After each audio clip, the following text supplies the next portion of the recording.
Baik, kita mulai dengan ucapan basmalah bersama-sama dan membaca doa mencari ilmu seperti biasa. Bismillahirrahmanirrahim. Raditu billahi robba wa bil islami dina wa bi muhammadin nabiyya wa rasulah. Rabbi jidni ilma warjukni fahma. Amin.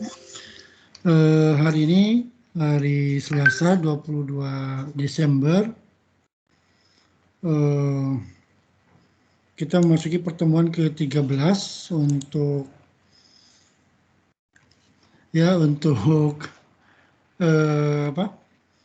kuliah Johor Literasi, jadi tinggal 2 atau 3 kali pertemuan lagi. Hari ini karena minggu kemarin ada bridging, maka hari ini dilanjutkan kembali perkuliahannya ya. Hari ini yang akan presentasi adalah kelompok dari Anissa Suratni dan Dida ya. Udah siap ya? Baik, Anjay. Oke, silakan di-share. Saya kasih waktu untuk presentasi 30 menit. Setelah itu nanti kita akan diskusi untuk membahas tentang negosiasi skill ini ya. Oke, waktu dan tempat saya persilakan. Bisa share tuh, tidak? Bisa lah ya. Oke, ahli komputer kok. Silakan. Kalau bisa on kamera ya, yang presentasi ya. Biar kelihatan, gitu kan? Ya. Udah terlihat full screen? Belum muncul, Lid. Oh, belum. Atau mungkin sinyalku ya? Sudah kok. Sudah. Anissa di mana ini? Ini di slide negosiasi skill. Sudah, tinggal di slideshow aja. Tinggal di slideshow.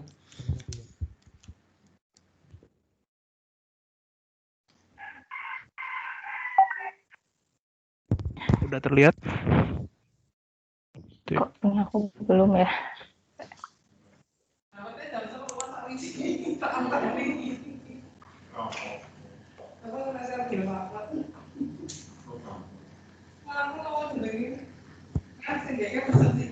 Cek, apakah sudah terlihat?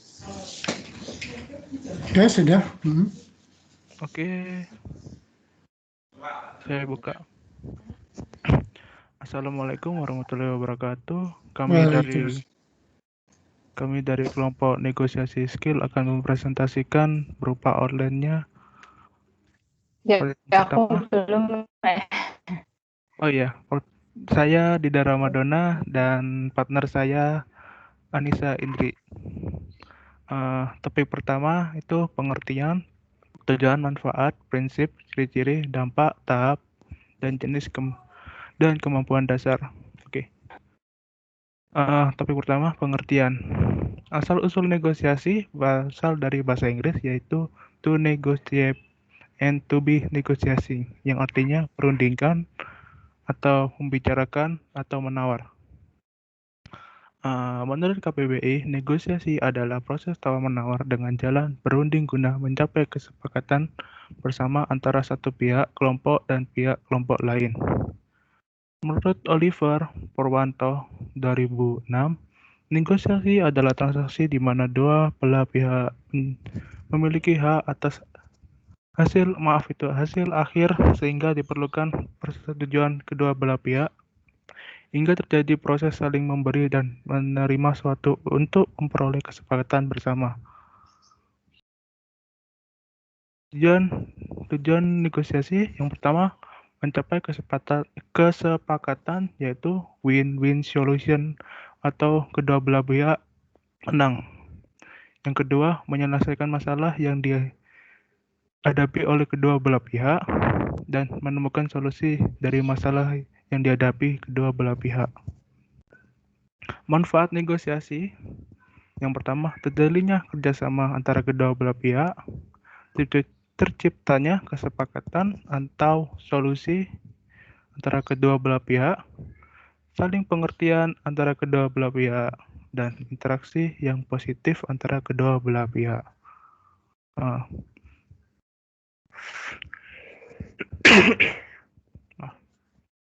Prinsip-prinsip negosiasi. Yang pertama, transparansi atau kejujuran yang harus dimiliki oleh kedua belah pihak. Yang kedua, akuntabilitas atau bertanggung jawab atas yang diambil oleh pihak.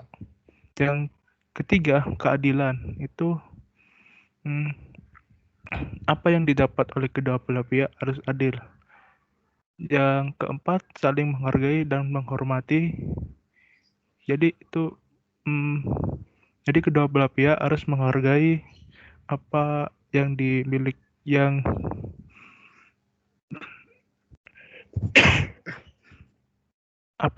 oleh partner negosiasinya. Yang selanjutnya, ciri-ciri negosiasi. Yang ciri-ciri negosiasi yang pertama ada dua pihak berupa negosiator. Yang kedua, ada masalah yang ingin diselesaikan. Yang ketiga, ada keinginan untuk menyelesaikan masalah.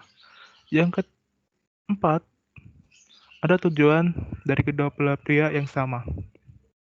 Yang kelima, tawar-menawar dari kedua belah pihak untuk mendapatkan yang diinginkan. Yang terakhir, saling merealisasikan apa yang ingin dicapai. Oke, selanjutnya dijelaskan oleh saudara Anissa, silakan. Waktu dan tempat.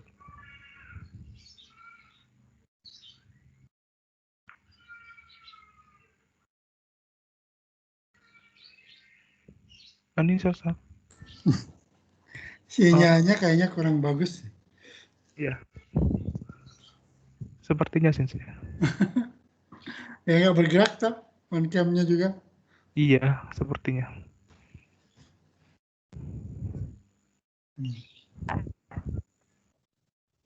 Hai. Apakah suara saya bisa terdengar? Cek. Iya, bisa. Silakan. Cek. Bisa. Cek. Cek. Cek. Iya.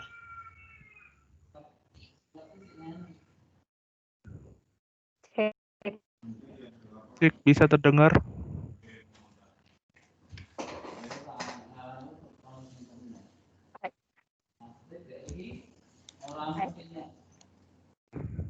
Baik. Selanjutnya adalah dampak dari negosiasi. Yang pertama, dampak positif, yaitu keputusan ada di pihak yang terlibat. Dan kedua, sifatnya rahasia karena ya, cek.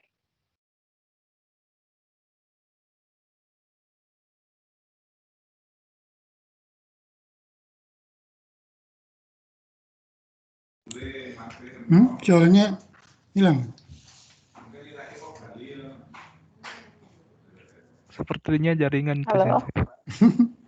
Ya, oke, silakan lanjut. Cek. Apa-apa nggak usah pakai on-cam kalau susah jaringan.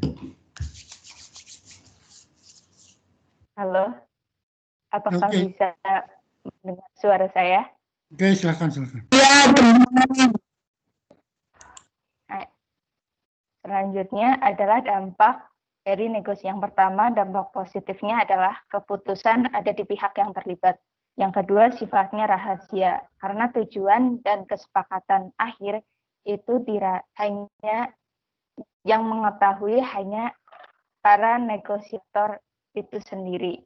Yang terakhir adalah hukum acara atau hukum persidangan tidak ada. Jadi tidak ada formalitas persidangan yang. Selanjutnya, dampak negatif dari negosiasi sendiri adalah hasil yang berat sebelah. Jadi kadang keputusan akhir itu didapatkan tidak seimbang. Ada mungkin pihak lawan lebih menguntungkan atau mungkin lebih dirugikan. Yang kedua adalah proses negosiasi cukup memakan waktu lama. Permasalahannya yang dihadapi cukup berat. Selanjutnya, next. Ya. Selanjutnya adalah tahapan negosiasi.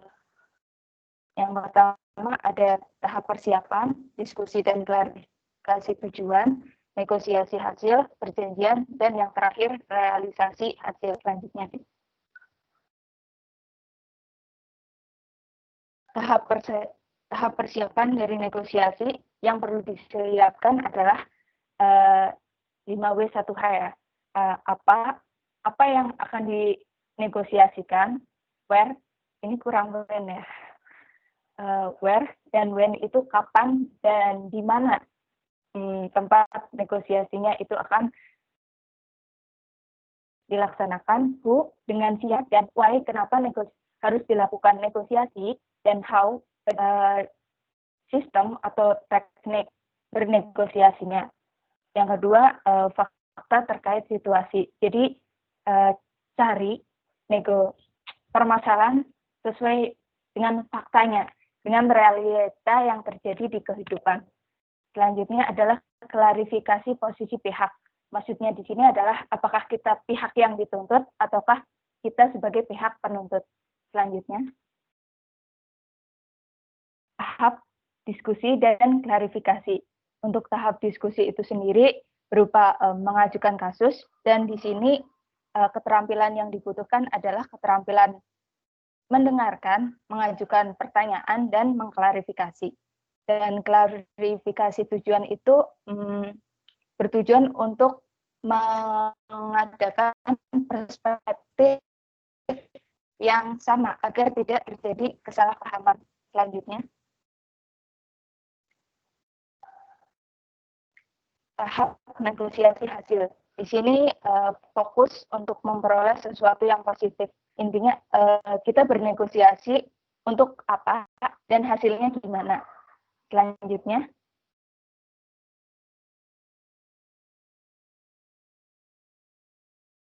tahap perjanjian. Di sini keputusan sudah dicapai dan mempertimbangkan hasilnya, apakah seimbang ataukah dirugikan atau diuntungkan. Selanjutnya, tahap realisasi hasil. Di sini menindaklanjuti hasil dari kesepakatan negosiasi itu sendiri dan mengimplementasikan dalam bentuk tindakan. Selanjutnya adalah jenis-jenis negosiasi dibagi menjadi 3, yaitu berdasarkan situasi, berdasarkan jumlah negosiator, dan berdasarkan untung rugi. Next. Jenis negosiasi berdasarkan situasi sendiri dibagi menjadi 2, yaitu negosiasi formal dan negosiasi non-formal. Untuk negosiasi formal, itu situasinya formal dan biasanya ada hitam di atas putih, maksudnya itu perjanjian, berkas, surat, atau apa, yang apabila di kemudian hari terjadi permasalahan, bisa diperkarakan ke ranah hukum. Contohnya kerjasama antara, kemudian untuk negosiasi non-formal itu sendiri lebih fleksibel dan bisa terjadi di mana dan kapan saja. Contohnya itu negosiasi antara anak dengan ayahnya. Next. Kemudian berdasarkan jumlah negosiator dibagi menjadi 2, dengan pihak penengah dan tanpa pihak penengah. Untuk negosiasi dengan pihak penengah itu sendiri, jadi pihak yang terlibat 2 atau lebih pihak negosiator, dan di situ ada pihak penengah. Pihak penengah itu sendiri bertugas untuk memberikan keputusan akhir kepada para negosiator. Contohnya adalah sidang di pengadilan.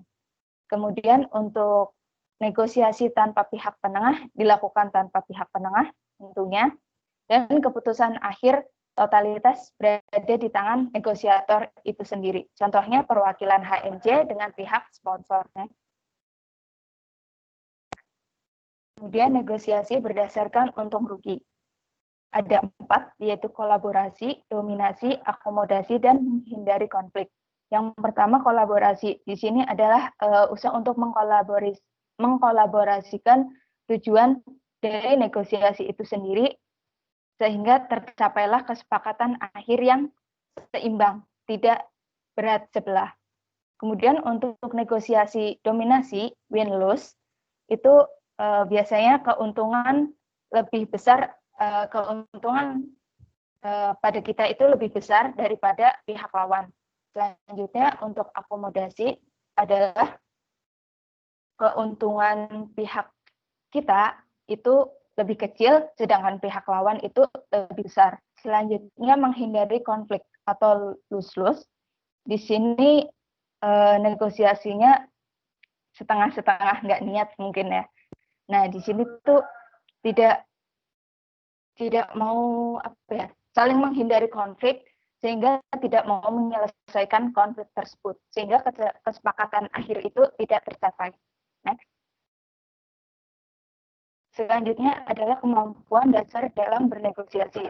Yang pertama, tajam dalam berpikir, sabar, dapat beradaptasi dengan baik, memiliki sebuah daya tahan yang baik, kemampuan sosialisasi yang baik, kemampuan konsentrasi yang baik, memiliki kemampuan artikulasi yang baik, dan yang terakhir punya selera humor yang baik. Selanjutnya, di sini menurut Jackman 2005, kemampuan dasar bernegosiasi ada 4, yaitu kemampuan memisahkan perasaan pribadi dengan masalah yang dihadapi. Maksudnya, bisa bersikap profesional, tidak mencampur adukan urusan pribadi dengan urusan itu sendiri.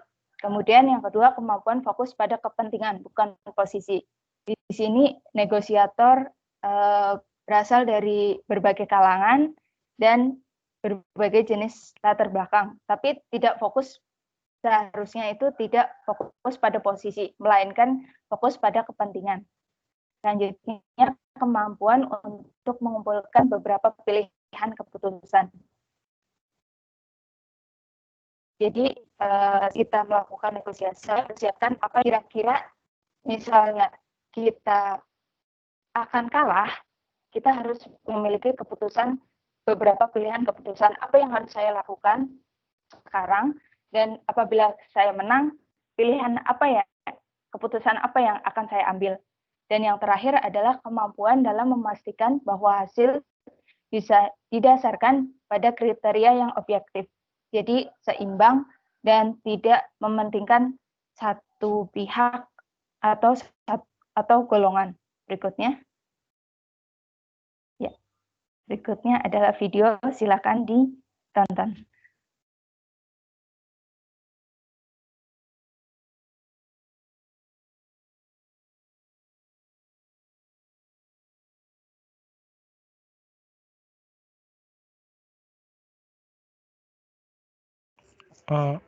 Maaf sebentar, sebentar ini audionya belum dimasukkan.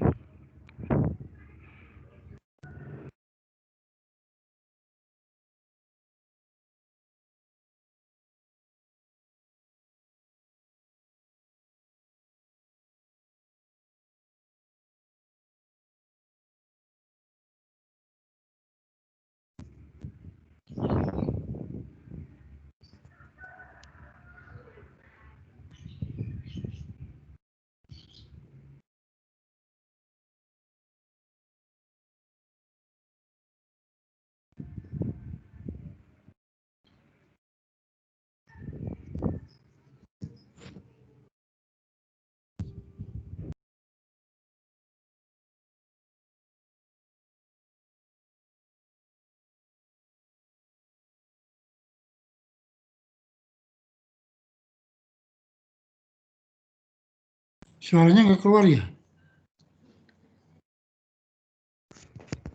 Oh, tidak keluar ya, Sensei? Ya. Belum keluar ya, sebentar.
Maaf Sensei, itu kurang tahu, itu nggak bisa keluar suaranya. Ya, apa-apa. Mungkin sound include yang bisa keluar. Iya sama, ada kurang tahu error gitu Sensei. Oh, ya wes, nggak usah. Berarti kalau bisa nggak usah ditampil. Tapi ada itu kok penjelasannya Sensei soalnya. Oke. Di videonya ada penjelasannya. Ya, silakan.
Oke, sekian presentasi dari kami.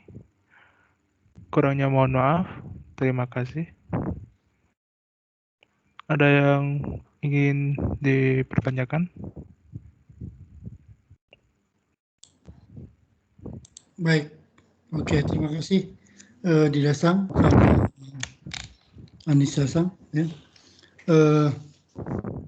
Jadi ini tadi sudah presentasi mengenai negosiasi skill ya, atau kemampuan untuk bernegosiasi. Silakan, ada yang mau bertanya atau diskusi, teman-teman yang lain. Nah, mungkin saya sedikit bertanya ya.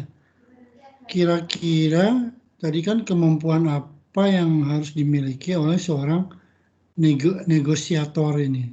Tadi sudah dibahas bagian sih, tapi mungkin ada yang kurang gitu ya. Misalnya kemampuan apa saja yang perlu dimiliki oleh seorang ketika melakukan negosiasi, dan mungkin ini perlu disampaikan kembali ya kepada teman-teman yang lain. Menurut Anissa atau Dida, itu kemampuan apa yang perlu dimiliki oleh seorang negosiator gitu? Karena kemampuan ini kan tidak dipelajari di kelas ya.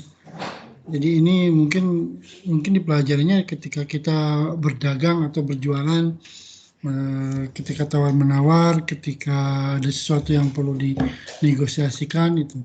Coba kira-kira apa ya kemampuan yang harus dimiliki untuk ketika kita melakukan negosiasi, atau kita sebagai negosiator itu apa sih yang harus perlu dimiliki oleh kita? Tadi mungkin di PowerPoint juga sudah ada ya, tapi coba diulangi lagi ya, barangkali ada yang perlu disampaikan. Silakan.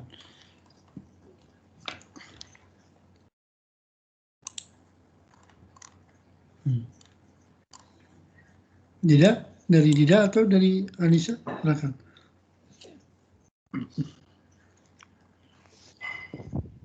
Oke, menurut saya itu yang pertama yang harus dimiliki itu sifat kejujuran saat ingin bernegosiasi.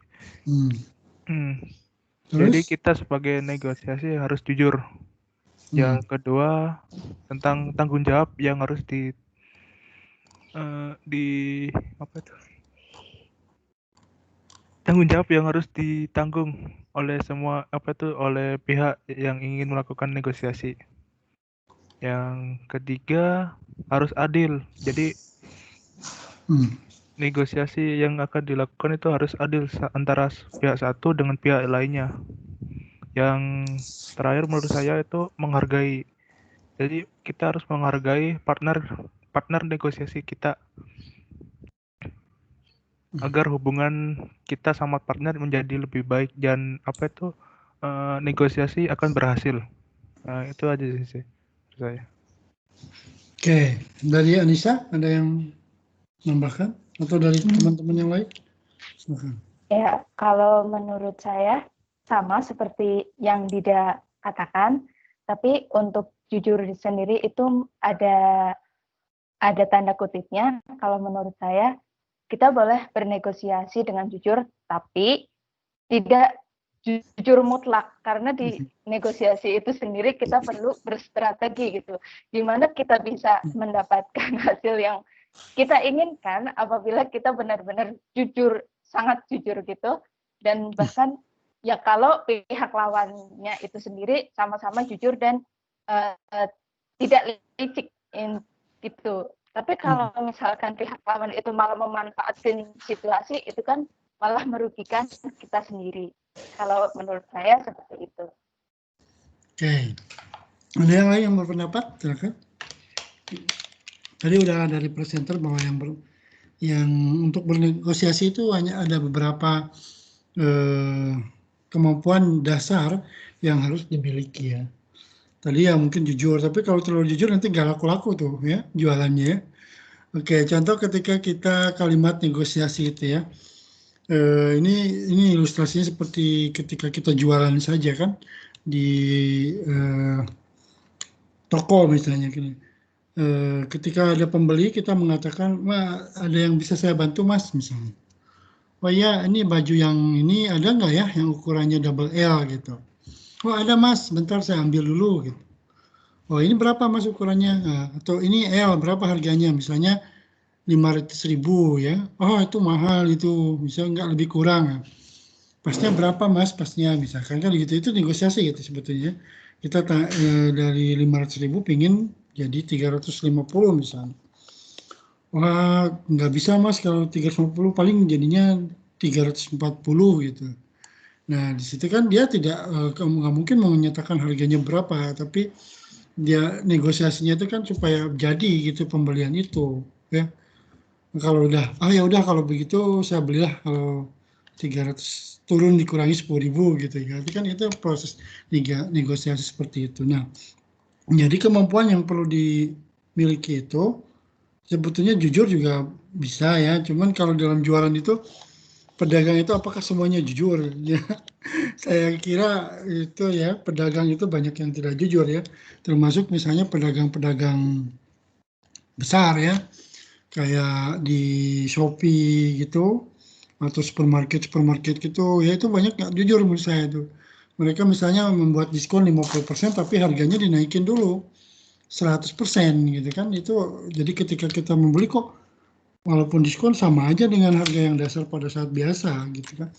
Nah itu menurut saya tidak jujur juga gitu, tapi itu nggak ada proses negosiasi.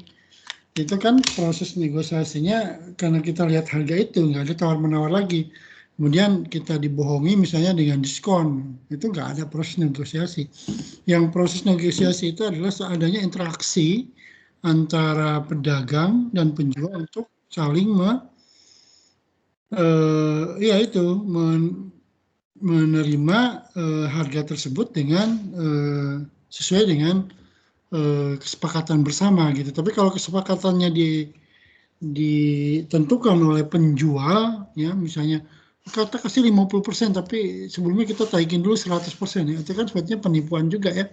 Itu bukan negosiasi. Jadi yang dimaksud negosiasi di sini adalah kemampuan untuk tawar-menawar, kemampuan untuk memberikan solusi pilihan kepada pembeli atau kepada penjual untuk sedikit menurunkan harganya pada saat itu. Nah, ini banyak terjadi di pasar-pasar tradisional gitu. Nah, Kenapa kemampuan ini penting? Karena kita dalam kehidupan pasti akan ada tawar-menawar gitu ya. Misalnya kepada orang tua, kepada anak begitu. Oke lah, nanti papa belikan sepeda, tapi kamu apa gitu ya. Misalnya harus hafal Al-Quran berapa juz gitu. Nah, itu nggak negosiasi. Oh kalau segitu nggak sanggup, misalnya apa? Ya udah kamu misalnya ini aja apa? Berapa ayat surat saja dari 10 surat diturunkan jadi 5 surat misalnya. Atau ketika boleh kamu makan di rumah dengan banyak, tapi kamu harus cuci piring ya. Itu proses-proses negosiasi yang ada di keluarga gitu. Nah, tapi ada juga yang tidak kuat dengan proses seperti itu ya. Ketika ditawari, ya udah saya pinginnya saya seperti ini aja gitu. Nah, jadi di situ adalah kemampuan kita untuk bernegosiasi itu perlu dilatih dalam kehidupan. Contoh yang pertama adalah kemampuan dasar yang harus dimiliki, yaitu kemampuan tajam dalam berpikir gitu ya. Ini hidup itu ada pilihan. Nah, berarti kita harus berpikir ini mana yang paling baik buat kita gitu. Nah, proses negosiasi itu tidak semestinya diucapkan saja, tapi ketika kita berpikir itu juga terjadi proses negosiasi ketika tawar-menawar antara diri kita sendiri dengan kita sendiri gitu. Apakah saya akan sanggup untuk melaksanakan kegiatan ini? Nah, di situ juga terjadi proses negosiasi dalam diri kita, itu tajam dalam berpikir. Kemudian bersabar dalam tindakan, ini juga sama ya. Kalau kita menjadi negosiator, itu tidak boleh temperamennya tinggi gitu ya. Jadi kita harus bersabar. Bersabar itu artinya kemampuan untuk menahan emosional gitu supaya tidak terjadi konflik gitu. Nah, di situ biasanya kan kalau yang orang yang tidak suka negosiasi pinginnya dia yang menang, tidak mau kalah sama yang lain. Nah, kalau di anak-anak itu kan kalau rebutan dia tidak sabar gitu. Pokoknya yang punya saya itu nggak boleh diganggu gugat gitu. Nah, di situ kan berarti tidak bersabar dalam tindakan. Kemudian bisa beradaptasi dengan baik. Ini kemampuan yang dasar yang harus dimiliki oleh kita ketika melakukan negosiasi. Kalau tidak punya kemampuan ini, ya tidak punya kemampuan beradaptasi, nah ini yang repot. Karena tidak diterima sama orang lain. Kehadiran kita ditolak ya sama orang lain. Jadi itu kendala setiap orang yang di dalam satu kelas itu tidak semuanya orang bisa beradaptasi dengan baik. Sehingga kita harus mewakilkan kepada orang yang layak untuk menjadi wakil kita gitu. Nah, di situ dalam satu kelas itu tidak semua mahasiswa itu bisa beradaptasi ya. Kadang kalau ngobrol sama orang itu nggak lihat mata tapi lihatnya ke atas gitu, atau nunduk terus gitu. Nah itu juga susah ya. Nanti beradaptasi itu sesuatu yang sulit. Nah ini ada cerita dalam satu kelas itu ada anak yang pintar tapi dia tidak disukai sama teman-temannya karena tidak bisa beradaptasi. Tapi anak yang tidak begitu pintar tapi dia banyak temannya. Bahkan kalau dia tidak masuk itu ditanyakan sama teman-temannya. Ini kemana sih itu? Dia itu sangat perhatian gitu, sangat sosialisasinya tinggi. Kemudian yang berikutnya adalah memiliki daya tahan. Daya tahan di sini artinya kuat dalam menghadapi berbagai macam persoalan. Jadi tidak panik, tidak temperamen, tidak terburu-buru. Nah ini harus memiliki daya tahan yang kuat. Yang mental yang lemah, yang tidak kuat ya udahlah kamu aja kalau gitu ya. Nggak usah bernegosiasi, pokoknya udah silahkan aja gitu. Nah itu banyak biasanya di kalangan kita yang malas untuk bernegosiasi ya, malas untuk melawan orang yang tidak mau bernegosiasi gitu. Apalagi kalau sama orang-orang yang galak, kemudian preman dan sebagainya, ya udah kita nggak usah negosiasi, kita mengalah. Dalam situasi seperti itu mungkin baik. Jadi kemampuan beradaptasi dengan baik, keterampilan sosialisasi yang baik, dan kemampuan untuk konsentrasi yang baik. Ini perlu. Karena saat bernegosiasi itu kita juga kadang-kadang tidak konsentrasi gitu ya. Sehingga kalau kita tidak cermat, kita ditipu orang, terutama dalam membaca aturan-aturan hukum. Makanya orang-orang fakultas hukum kemampuan bernegosiasinya itu tinggi banget gitu ya. Kemampuan daya talar berpikir tajam, kritis terhadap sebuah ayat atau sebuah aturan itu mereka tuh sangat pegang teguh gitu ya. Ini ada nggak KUHP-nya? Ini ada nggak aturan-aturannya? Nah, di situ kan kalau yang bernegosiasi harus tahu gitu, harus baca dulu. Kemampuan untuk memahami permasalahan yang ada itu harus dia punya latar belakang dari itu. Kalau Ustadz itu harus punya hadisnya atau punya ayatnya itu yang mana yang ketika kita berdebat atau bernegosiasi dengan yang lain itu kita punya konsentrasi ya.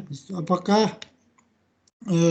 juga kita harus mempunyai kemampuan mengkalkulasi, artinya menghitung-hitung untung ruginya gitu ya. Nah, jadi kalau di hubungan internasional itu negosiator itu sangat diperlukan. Ini ruginya apa buat Indonesia? Ini ruginya apa buat negara itu gitu. Ya, jadi kadang-kadang kalau negosiator ulung itu di sini udah mempunyai kalkulasi yang dia perhitungkan mana yang lebih manfaat, mana yang tidak bermanfaat. Jadi kemampuan untuk mengkalkulasi ini sangat penting. Juga harus memiliki selera humor. Ya kalau serius terlalu serius juga pusing ya nanti ya. Ada negosiasi itu harus ada sedikit humor gitu. Nah, kemampuan yang harus diperhatikan ketika menegosiasi juga ada, yaitu pendapat itu harus disertai alasan, fakta, dan data yang jelas sehingga mudah dipahami. Jadi seorang yang negosiasi itu harus punya argumen yang kuat, yang original itu, kemudian ada faktanya dan contohnya yang jelas. Jadi kalau ngomong tidak ada contohnya atau tidak ada faktanya ini sulit. Contohnya misalnya begini, dalam rombong ya, dalam menulis skripsi itu, mahasiswa kesulitan dalam mempelajari kanji. Itu pendapat umum gitu ya. Alasannya tidak disebutkan, faktanya juga tidak ada, contohnya juga tidak ada. Jadi ketika dinegosiasi, ketika didebat itu, kenapa Anda bisa mengatakan bahwa kanji itu adalah sesuatu yang sulit? Oh, karena ya saya lihat beberapa teman-teman saya itu kesulitan mempelajari itu alasan yang kurang baik ya. Harusnya ada penelitian dulu, penelitian terlebih dahulu misalnya ketika kita berpendapat ada baca dulu penelitian orang lain gitu. Misalnya menurut penelitian terbaru bahwa COVID ini banyak disebabkan oleh klaster pasar, itu ada misalnya ada 34%, kemudian ada klaster keluarga itu ada 24%, itu dari berdasar penelitian yang dilakukan oleh para ahli. Nah, tapi kalau kita tidak menyatakan penelitiannya, itu juga itu berarti tidak disertai alasan. Kemudian juga pendapat harus disampaikan dengan volume dan intonasi yang tepat ya. Jadi kalau orang yang negosiasi itu bisa pandai mengatur intonasinya. Kadang-kadang kalau yang tidak pandai itu kayak marah-marah gitu ya. Padahal sebetulnya bukan marah, itu dia biasa begitu. Sifat dia itu seperti itu, tapi ketika di depan orang lain kan berbeda-beda. Itu kayaknya marah itu dia itu. Padahal sebetulnya enggak ya. Nah, kalau di dalam kehidupan sehari-hari kita ngobrol dengan yang lain itu seperti marah, ya, terutama orang-orang Sunda ya. Orang Sunda itu kayak marah itu kalau berbicara itu ya. Tawanya banyak muncul, humornya muncul, tapi kalau ngomongnya juga keras gitu ya. Kemudian pengajuan komentar juga harus jelas, lancar, dan sopan. Jadi negosiasi itu memang dekat ke public speaking, tapi salah satu kemampuan public speaking juga harus punya. Kemudian tidak mudah menerima atau menolak pendapat orang lain, tapi harus mempunyai kemampuan pertimbangan yang kuat yang harus dibuat gitu. Jadi tidak langsung ngalah, tidak langsung menolak gitu. Jadi dia ya udah nanti saya cek dulu atau nanti saya pertimbangkan terlebih dahulu. Nah, ya, tapi bukan AIMA ya. Kalau AIMA itu ambigu, tapi kalau ini enggak, kita negosiasi itu kan salah satunya kita meminta waktu untuk berpikir gitu. Kita tidak langsung to the point gitu ya. Ini bagus ya, karena kalau kita langsung to the point langsung kita menolak, rugi kita ya. Kalau menolak rugi, kalau menerima juga kita rugi gitu ya. Nah ini itu penting. Jadi itu kemampuan dari seorang negosiasi yang diperlukan ketika ini. Nah negosiasi ini diperlukan ketika satu perjanjian, pembelian, penawaran ya. Kemudian pada saat permintaan juga ini banyaknya. Nah, tapi dalam kehidupan mahasiswa mungkin negosiasi itu tidak dipelajari di kelas, tapi bisa dipelajarinya ketika kita menjadi anggota organisasi gitu. Nah itu kalau udah bisnis sejak zaman mahasiswa, saya kira kemampuan negosiasi ini sudah dilatih ya. Jadi satu kemampuan yang tidak didapatkan di kelas adalah kemampuan untuk bernegosiasi ini. Oke, silakan ada yang mau berpendapat.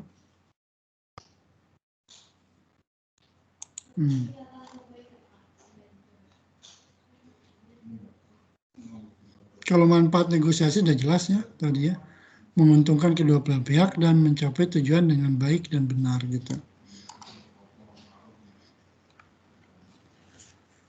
Ada yang mau berpendapat silakan.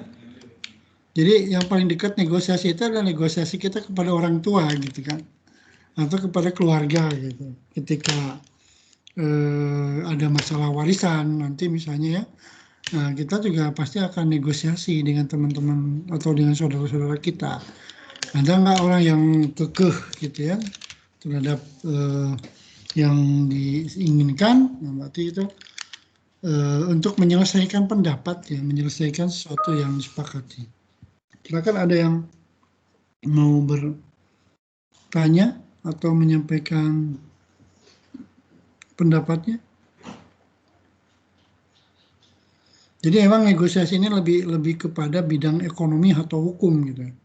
Tapi sebetulnya banyak sekali dalam kehidupan sehari-hari proses negosiasi, ya, tawar menawar gitu ya. Jadi kadang-kadang kita juga dalam hati kita juga sering muncul. Ini yang mana dulu ya yang kita harus dahulukan. Nah, di dalamnya ada strategi juga, ada target, ada kalkulasi dan sebagainya. Oke, silakan ada yang mau berpendapat.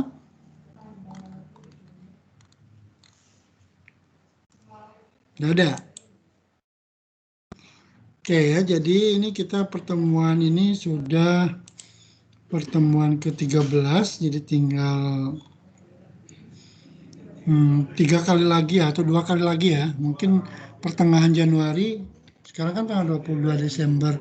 Nanti lanjutnya tanggal 29 sekali di akhir tahun, kemudian tanggal 20 Januari pertengahan Januari kita sudah selesai.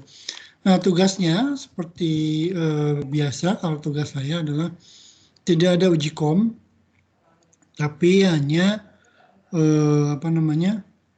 tugas akhir atau mungkin nanti saya akan buat angket untuk perkuliahan Johor literasi ini dan Anda tinggal mengisi apa di Google Form dan tugas akhirnya nanti di My Class.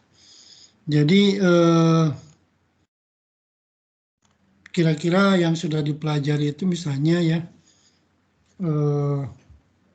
apa sih yang paling menarik, materi yang paling menarik gitu.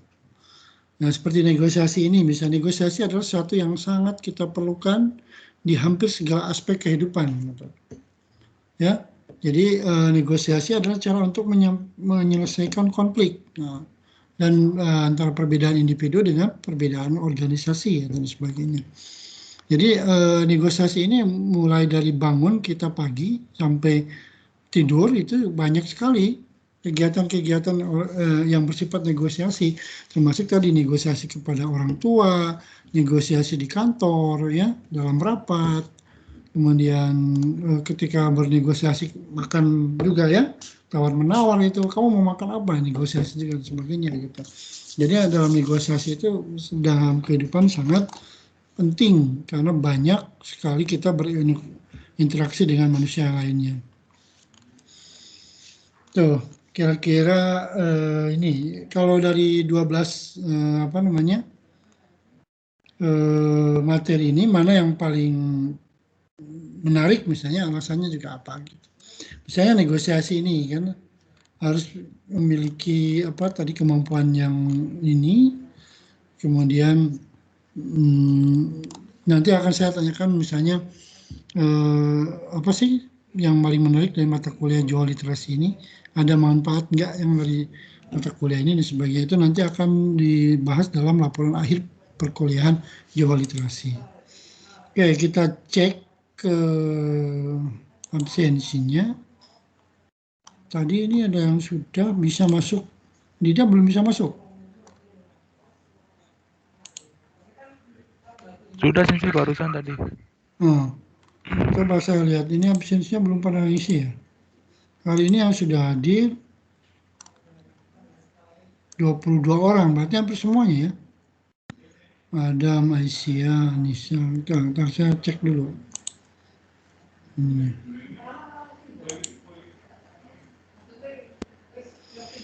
Ini belum pada absen nih. Hacani ada nggak Hacani? Hadir Sensei. Oh, ini belum absen. Nugraha ini ada. Firni ada, Firni? Hadir Sensei. Oke, hadir. Kok belum absen sih? Oke, saya tulis ya.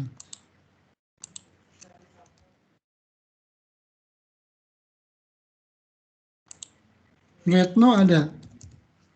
Hadir ya, udah cek Sensei belum dia. Oh, nggak di absensi di sini, nanti nggak tercatat dalam KRS absensinya. Lilin ada? Hadir Sensei. Septi? Ada nggak Septi?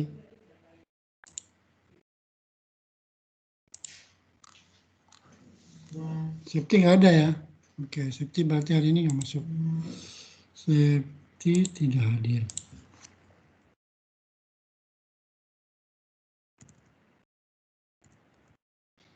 Kelvin ada ya? Hadir saja, hadir.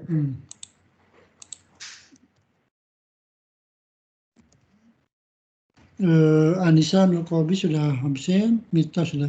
Rakalip ada? Mana Raka? Raka nggak ada. Wayan ada, Wayan? Wayan ada ya? Ada. Saya tuh kalau buka My Class pasti lemot loadingnya Sensei. Itu apanya? Kuotanya atau wifi-nya? Enggak, kalau buka website lain lancar langsung keluar Sensei. Ini buka My Class masuk, terus bagian absennya itu belum keluar, lama banget tunggunya. Oh, Adam ada ya, Adam. Oke. Ya makanya, tapi di kelas lain kok pada lancar kok masuk absensi. Aisyah ada juga. Ini berarti Ngayung tadi izin ya.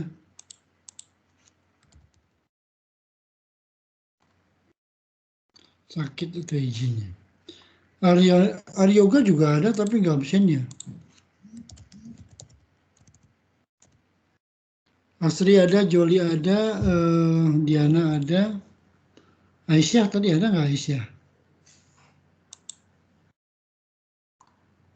Oke, Hadir ada. Sensei sudah. Oke, saya.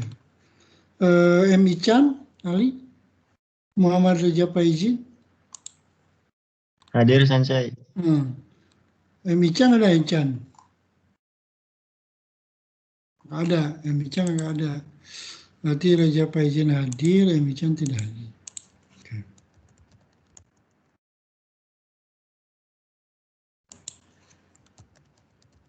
Oke, jadi nanti minggu depan masih ada yang presentasi tuh? Masih ada yang belum presentasi ya? Atau semua sudah? Masih ada yang belum Sensei. Siapa? Saya sama Iksan. Oh iya, oke. M. Ichan terakhir sama Aryoga. Sudah apa Aryoga? Saya juga belum Sensei. Dea sama Aca. Oh iya, berarti tinggal 2 kali pertemuan lagi. Nanti dipersiapkan ya. Untuk minggu depan, M. Ichan sama siapa tadi itu? Oke. Tolong dipersiapkan ya. Untuk minggu depan 1 orang lagi presentasi, kemudian masih ada 2 kali pertemuan atau 3 kali pertemuan. Oke, baik. Ada yang ingin ditanyakan lagi mengenai? Sensei, Ya. ini Dewi hadir Sensei. Tadi baterai HP saya habis itu, jadi baru gabung lagi. Dewi siapa? Septi Dewi Hendajati Kusuma Wardhani. Mana? Jadi sekarang masuk lagi. Oke, ntar saya lihat dulu. Tadi dia udah hadir kan? Dia sudah ada, terus Septi maksudnya? Ya toh? Septi hadir. Tadi ada. Oke, Septi hadir. Hadir. Terlambat aja kalau gitu. Harusnya terlambat aja. Oke ya. Kalau pun hadir terlambat nanti poinnya kurang 1. Dikurangi 1. Oke, ada lagi yang ingin bertanya? Silakan.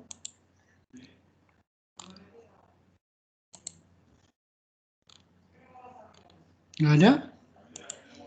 Oke, baik. Hari ini saya kira cukup ya, 1 jam aja karena saya ada harus membuka acara milad PBA mewakili Pak Dekan. Jadi hari ini kita cukup perkuliahan untuk mempresentasikan tadi dari teman-teman yang sudah siap. Minggu depan tolong seperti biasa dipersiapkan bahan presentasinya. Dan tugas akhir nanti akan saya posting di awal bulan Januari di My Class. Anda tinggal ngisi dan mengisi angket perkuliahan ini. Kalau tidak ada, mari kita tutup perkuliahan ini dengan ucapan hamdalah bersama-sama. Alhamdulillahirabbil alamin. Terima kasih. Assalamualaikum warahmatullahi wabarakatuh. Silakan ada pertanyaan. Tidak ada.